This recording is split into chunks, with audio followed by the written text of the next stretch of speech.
In this guide, I'm going to show you guys how to fix McDonald's app not working. Let's get started. First, check your internet connection. Make sure you are connected to a stable Wi-Fi network or have a strong mobile data signal. If a connection is slow or unstable, try switching between Wi-Fi and mobile data, then reopen the app. Likewise, first restart the app.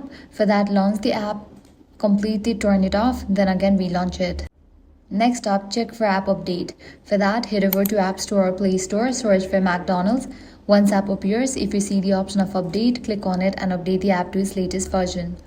Also, make sure your phone's operating system is up to date. For that, launch settings, go to general, go to software update. If any new updates are available, just update it.